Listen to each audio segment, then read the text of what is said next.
Did you know that people can judge you based on what they see, how you look, and how you communicate with them? And ito pa, aminin man natin sa hindi, na isa talaga sa pinakamahirap ma-overcome ay yung anger temp na meron tayo. But the question is, paano nga ba natin ito malalabanan? The answer is mag-focus tayo sa positive things. Ito rin yung isang ugali na hanggang ngayon sinusubukan ko ma-overcome. Meron akong karanasan itong nakaraang week lang. Nagalit sa akin yung driver ng shuttle na sinasakyan ko. Napalakas kasi yung pag-angat ko doon sa upuan malapit sa may pintuan ng van. And sinabihan niya ako na, Dahan-dahan ah.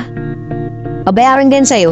and ako naman hindi na sumagot. Di na rin ako nangatwiran kasi bukod sa kanyang van yun, pwede niya pang ma-misinterpret kung ano yung sasabihin ko. Kasi nauna na rin yung galit sa kanya. And sa part ko naman, sino bang tao yung gugustuhin sirain ang gamit ng iba? Where in fact na alam mong pwede kanyang pagbayarin, di ba? Kaya binaliwala ko na lang na parang walang nangyari. Alam ko rin naman sa sarili ko na hindi ko intensyon na sirain yung upuan. I had this feeling na hanggang ngayon may insecurities pa rin sa buhay. Pero thank God na hindi na siya tulad ng dati. Kaya ayun, tuloy pa rin ako kahit may insecurities kasi alam kong hindi ako dito mag-grow. Ito yung isang bagay na papatay sa pangarap natin kapag hinayaan nating mga ibabaong galit sa sarili nang hindi natin pinag-isipan. All I need is to break out of the box. At kung ano man yung mga nakaraan mo, hindi yan hadlang para makapunta tayo sa pangarap na ginugusto natin. Salamat sa pakikinig and I'll see you guys tomorrow. Peace!